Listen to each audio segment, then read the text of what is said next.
Party NCP সেখানে অংশগ্রহণের জন্য প্রস্তুতি এবং পরিকল্পনা করে যাচ্ছিল।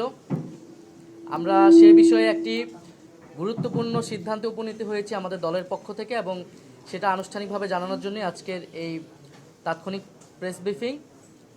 আপনারা জানেন যে জাতীয় নাগরিক পার্টি এনসিপির পক্ষ থেকে আমরা প্রথম থেকে বলে এসেছি যে আমরা আসন্ন এই নির্বাচনে আমরা এককভাবে আমরা 300 আসনে প্রার্থী দিতে চাই, এবং সে অনুযায়ী আমাদের প্রস্তুতি এবং পরিকল্পনা চলছিল। আমরা সারা দেশ থেকে মনোনয়ন আহ্বান করেছিলাম যারা প্রার্থী হতে চায়। এর পরবর্তীতে আরও 2টি দলের সাথে আমাদের একটি রাজনৈতিক সমঝোতা হয়েছিল সংস্কার প্রশ্নে। তখন আমরা বলেছিলাম যে আমরা 3টি দল মিলে যে সংস্কার জোট আমরা একত্রে নির্বাচনে অংশগ্রহণ করব। কিন্তু এরপরেই শরীফ ওসমান হাদির যে শাহাদাত বরণ এবং তাকে প্রকাশ্যে গুলি করার মাধ্যমে বাংলাদেশের রাজনৈতিক প্রেক্ষাপট অনেক বেশি পরিবর্তন হয়েছে। এই হত্যাকাণ্ড, এই শাহাদাত বরণের মধ্য দিয়ে আমরা বুঝতে পারছি যে বাংলাদেশে যে আধিপত্যবাদী আগ্রাসনী শক্তি তারা এখনও কার্যকর রয়েছে। গণ অভ্যুত্থানের মধ্য দিয়ে যাদেরকে আমরা পরাজিত করেছিলাম তারা এখনও চক্রান্ত করছে নির্বাচন বানচাল করার জন্য। তারা চক্রান্ত করছে এই যে সংস্কার এবং নতুন বাংলাদেশের অগ্রযাত্রা সেটাকে ব্যাহত করার জন্য, এবং তারা চক্রান্ত করছে এই জুলাই প্রজন্মকে নিঃশেষ করে দেওয়ার জন্য। সেদিন ওসমান হাদির গায়ে গুলি লেগেছে, কালকে আপনার গায়ে লাগবে, পরশুদিন আমার গায়ে লাগবে। কারণ প্রথম এবং প্রধান টার্গেট করা হচ্ছে এই জুলাই গণ অভ্যুত্থানে যারা অংশগ্রহণ করেছে সারা দেশের তরুণরা, নাগরিকরা, শহীদ পরিবার, যারা আহত যোদ্ধা রয়েছে। ফলে এই পরিবর্তিত প্রেক্ষাপটে আমাদের কাছে মনে হয়েছে, আমরা দলীয় ফোরামে আলোচনা করেছি যে আমাদের এই মুহূর্তে এই নির্বাচন সুষ্ঠুভাবে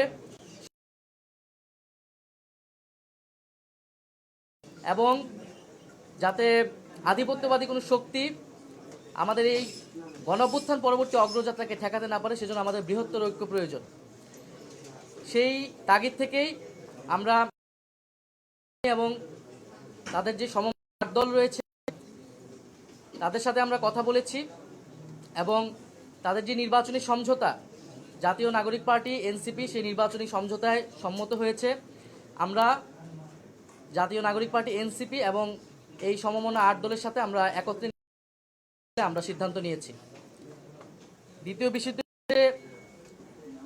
এই নির্বাচনী সমঝোতা এটি একদিকে যেমন নির্বাচনী বৈতরণী পার হওয়ার জন্য, অন্যদিকে আমাদের যেই এনসিপি প্রথম থেকে সংস্কার বিচার প্রশ্নে আমরা কাজ করে যাচ্ছিলাম, সেই সংস্কার বিচার এবং আধিপত্যবাদ বিরোধী, দুর্নীতি বিরোধী এই বিষয়গুলোতে আমাদের ন্যূনতম কর্মসূচিও থাকবে।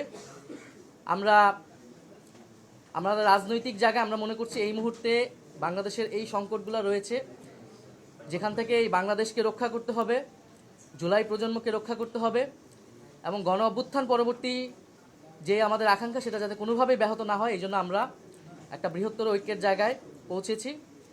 আমরা আজকে আনুষ্ঠানিকভাবে আমরা শুধু এই ঘোষণাটি দিচ্ছি। ঘোষণাটি অলরেডি সমমনা 8 দলের প্রেস ব্রিফিং থেকে আপনারা জানতে পেরেছেন। আমরা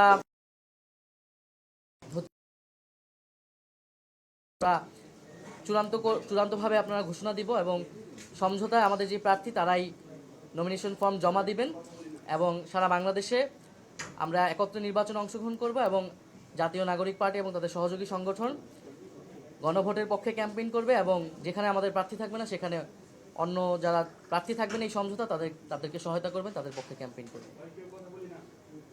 আমাদের এই আনুষ্ঠানিক ঘোষণাটার জন্যই প্রেস ব্রিফিং। আপনাদের যদি প্রশ্ন থাকে সেই প্রশ্নের প্রেক্ষিতে হয়তো আমরা পরিচয় দিয়ে প্রশ্ন করবেন।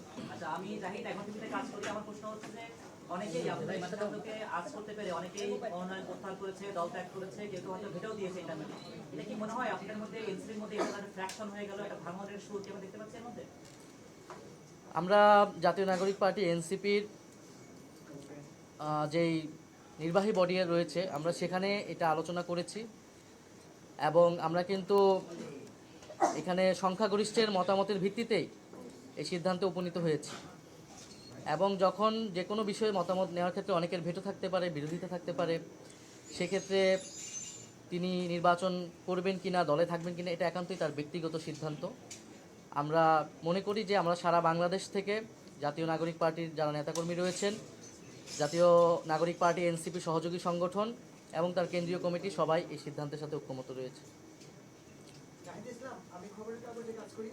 আমার প্রশ্ন হচ্ছে যে দল থেকে যারা পদত্যাগ করে স্বতন্ত্র নির্বাচনের ঘোষণা দিচ্ছেন, সেখানে আপনারা প্রার্থী দেবেন কিনা? সেটা তো আসলে স্বতন্ত্র কে করছে বা সেই অনুযায়ী তো আমরা এই আসন বা প্রার্থী ঠিক করব না। আমরা আমাদের যে লক্ষ্য উদ্দেশ্য, সেই লক্ষ্য উদ্দেশ্যের সাথে যারা ঐক্যমত এবং যারা নির্বাচনে জয়লাভের সম্ভাবনা বেশি থাকবে, মাঠে কাজ করেছে এতদিন, প্রার্থী হিসেবে জনগণের কাছে তারা নিজেদেরকে গ্রহণযোগ্য হিসেবে পরিচিতি লাভ করাতে পেরেছে, আমরা তাদের মধ্যে থেকে আমরা আমাদের যারা সর্বোচ্চ যারা ভালো তাদেরকে আমরা প্রার্থিতা দিব। আমি বলছিলাম সময় টিভি থেকে, হ্যাঁ, এনসিপি যখন প্রথম তৈরি হয়েছে তখন আমরা নতুন নয়া বন্দোবস্তের কথা বলছিলাম যে বাইনারি ভাঙার জন্য আওয়ামী লীগ, বিএনপি, জামাত তিনটি বড় বড় দল ছিল। এখন এই যে আপনারা আধিপত্যবাদ বিরোধী এবং বৃহত্তর ঐক্য, এই দুটো পয়েন্টে যে আমাদের সাথে যোগ দিচ্ছে, নয়া বন্দোবস্তের ডেফিনেশন চেঞ্জ হচ্ছে কিনা যোগ দিচ্ছে না। আমরা বলেছি যে গণ অভ্যুত্থানের মধ্যে দিয়ে আমরা নতুন বন্দোবস্ত প্রতিষ্ঠা করতে চাই, যেটা গণতান্ত্রিক, যেটা বৈষম্যহীন, যেটা অন্তর্ভুক্তিমূলক এবং ফ্যাসিবাদী কাঠামোটা ভেঙে আমরা বাংলাদেশ রাষ্ট্রের সংস্কার করতে চেয়েছি। সেটার জন্য কিন্তু আমরা ঐক্যমত কমিশনে সেটার পক্ষে দৃঢ় অবস্থান নিয়েছি। আমরা কিন্তু এটা অনেক আগেই বলেছি, স্বীকার করেছি যে আমরা গণ অভ্যুত্থানের পরবর্তী সময় আমাদের যে আকাঙ্ক্ষা ছিল সামগ্রিকভাবে সেটা কিন্তু আমরা এই সময়ের মধ্যে বাস্তবায়ন করতে পারিনি। ফলে আমাদের এই লড়াই, আমাদের এই পথ চলাটা দীর্ঘ, এবং যদি এই গণ অভ্যুত্থানের আকাঙ্ক্ষা এবং নতুন বন্দোবস্তের আকাঙ্ক্ষায় তারা যোগ দেয়, তারা সংহতি এবং সম্মতি প্রকাশ করে, সেক্ষেত্রে তো আমরাও সেটার সাথে ঐক্যমত প্রকাশ করব। কারণ এই বাংলাদেশটা তো আমরা সকলকে মিলিয়ে গড়তে চাই। ফলে আমাদের লক্ষ্যটার সাথে যদি সবাই ঐক্যমত হয়, আমরা তো এটা বিএনপিকে আহ্বান জানিয়েছি, আমরা জামাতকে আহ্বান জানিয়েছি যে গণ অভ্যুত্থানের পরে আমাদের লক্ষ্য কর্মসূচি হতে হবে গণ অভ্যুত্থানের পথ ধরে, এবং ঐক্যমত কমিশনে সেটার জন্য আমরা সর্বাত্মকভাবে চেষ্টা করেছি। আগামী নির্বাচনে আমরা চাই গণভোটের পক্ষে, হ্যাঁ পক্ষে আমরা সবাই মিলে কাজ করব এবং জুলাই সনদে আমরা যে প্রতিশ্রুতি দিয়েছি সেই প্রতিশ্রুতি বাস্তবায়ন করব। এছাড়াও আমাদের পুরো সংস্কারের এবং দুর্নীতি বিরোধী যে লড়াই শুরু হয়েছে সেটার অগ্রযাত্রা অব্যাহত থাকবে। আচ্ছা, দুইটা প্রশ্ন একসাথে। প্রথম প্রশ্ন হলো, গেল কয়েকদিন ধরে যেমন গণতান্ত্রিক সংস্কার চলছে, সেটার মধ্যে কিন্তু আসলে বলা হয়েছে যে আমরা এককভাবেই যাচ্ছি। দ্বিতীয়ত হচ্ছে 125 জনের নাম ঘোষণা করা হয়েছে। তার মানে এই সিদ্ধান্তটা হয়তোবা খুবই রিসেন্ট সিদ্ধান্ত, আলোচনা অনেকদিন আগে থেকেই চলছিল।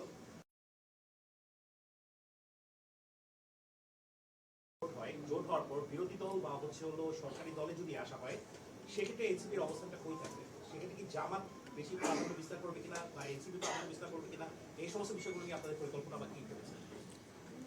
আমরা এই বিষয়গুলো আলোচনার মধ্যে রয়েছে। আপনি যেটা বলেছেন এটা কিন্তু খুবই রিসেন্ট সময়ে আমাদের সিদ্ধান্তটা নিতে হয়েছে, কারণ পরিবর্তিত রাজনৈতিক প্রেক্ষাপট অনুযায়ী।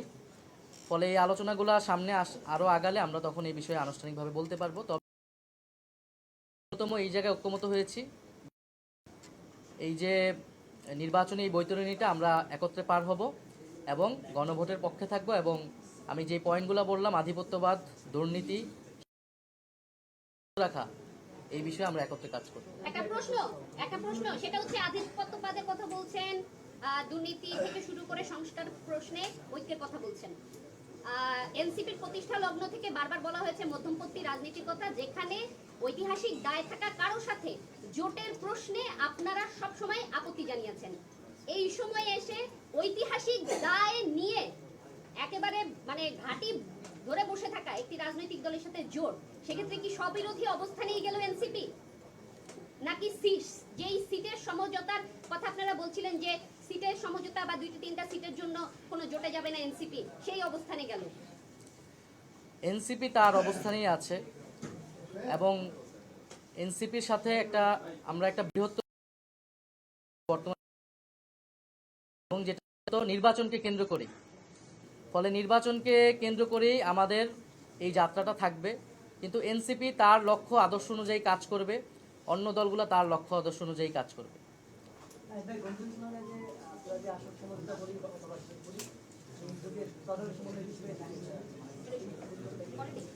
না, আমরা এই ধরনের কোনো আলোচনা হয়নি। আমরা আপাতত নির্বাচনী সমঝোতা এতটুকুই ঐক্যমত হয়েছে, এবং এই আলোচনাগুলো পরবর্তীতে আগামী- আপনারা জুলাই সনদের পক্ষে হ্যাঁ ভোটের পক্ষে কাজ করবেন, কিন্তু এখনো জুলাই সনদের সিগনেচার করেন নাই। বিষয়টা কি আমাদেরকে পরিষ্কার করে বলবেন? জুলাই সনদের যেই বিষয়বস্তু ছিল সেই বিষয়বস্তুর সাথে কিন্তু আমরা পূর্ণাঙ্গভাবে ঐক্যমত পোষণ করেছি এবং সেটার পক্ষে আমরাই সবচেয়ে দৃঢ় অবস্থান সবসময় জানিয়েছি।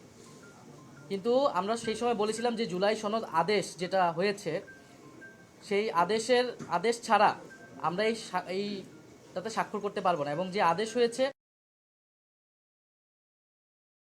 এখন স্বাক্ষর করা না করা এটার জন্য কোনো কিছু আটকাবে না, কারণ আদেশ হয়েছে এবং সেটা গণভোটে যাবে। ফলে গণভোটের পক্ষে আমরা সমর্থন জানিয়েছি এবং জুলাই সনদের পক্ষে আমরা সমর্থন জানিয়েছি।